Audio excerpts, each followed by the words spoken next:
Tantor Audio, a division of Recorded Books, presents Defending Sophie by P.J. Fiala, narrated by Virginia Rose. Chapter 1. Looking over her shoulder, Sophie exited the little gas station just outside of Riverton, California, through the back of the store, and opened the package that held a burner phone. Pulling Gaige Vickers' phone number from her front jean pocket, written on a crumpled piece of a discarded newspaper she dug out of the dumpster at her apartment complex, she quickly tapped the numbers into the phone. She regretted having to dismantle and toss her brand-new cell phone, but she knew they'd be able to track her with it, and she just couldn't take the chance. Throwing Gaige's number into a nearby garbage can so no one would connect them should she be captured, she quickly made her way across the quiet street and ducked between a large boxwood hedge and a wooden fence.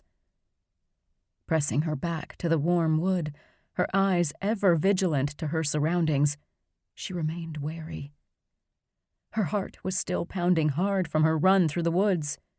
That bastard who was chasing her told her not to talk to another person about what she knew. Her time was up. Swallowing the bile that threatened to rise at the thought of how close she'd come to dying today, she inhaled slowly. By the third ring, her heart began racing. "Come on, pick up," she mumbled into the phone. "Vickers." Her hand flew to cover her mouth as a sob almost escaped. Ducking down further behind the hedge, she whispered, "Gaige. Oh, Gaige, it's Sophie. I'm in trouble, and you're the only one who can help me." Taking a deep breath to regain her composure, she held her breath as she waited for him to respond. "Sophie Turner?" "Yes." She hated that she sounded so desperate, but she was. Glancing around to make sure no one was nearby, she swallowed before continuing. "Gaige, I'm in trouble. I need help. I'm all alone." "What about your friend Kate?" Closing her eyes to stay the tears that threatened to spill, she took another deep breath. "Kate's dead. I'm in trouble. Can you come?" "Okay, Sophie. Tell me what's going on." "I can't, Gaige. I'm afraid they're following me and I have to make tracks. I'm scared to say too much on the phone. I'm just outside of Riverton. Call me on this burner number when you get here. 939-202-9786. "Sophie, you need to tell me something. What are you up against? What kind of backup do I need?" "I'm sorry." Fighting a sob, her voice cracked. "Can you come? Can you help me?" She heard him exhale and knew she was asking a lot of him, but she had nowhere to turn. Whispering, "Please," she heard his voice change. "I'll be there as soon as I can." "Thank you." She broke down sobbing, but ended the call, nervous that she'd stayed put too long.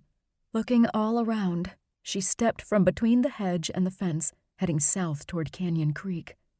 She could walk for hours. Her army training had conditioned her for that. Bonus that she wasn't carrying a rucksack, so she was traveling light. She'd make better time that way.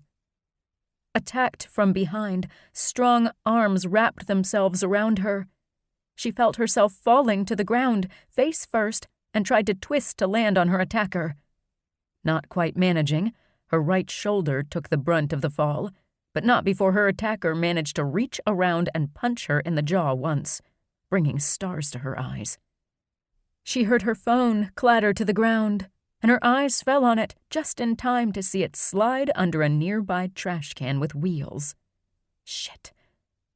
Fighting passing out, she began kicking back at her attacker, and heard him grunt when she managed a good solid kick to his shin.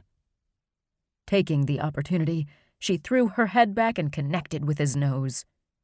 Hearing the nasty crunch, she rolled away as he howled, scrambled to her feet, and took off running.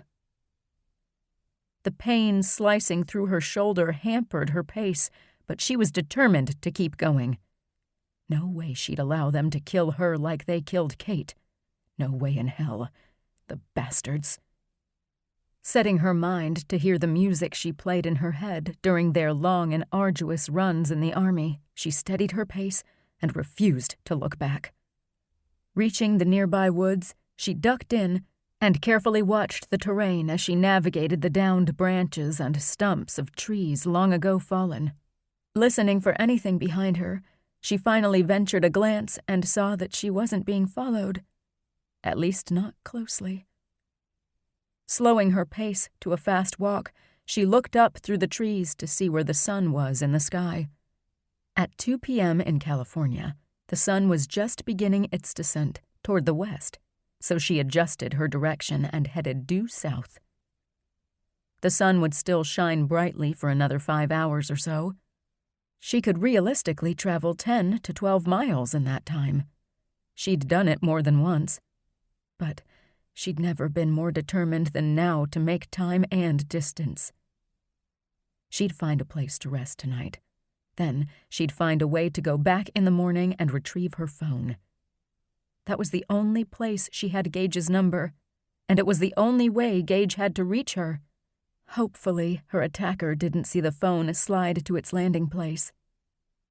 If the grunt she'd heard from him was any indicator, he was in a fair amount of pain right now. But she wasn't going back there to look in case he had help. That would be tomorrow's task.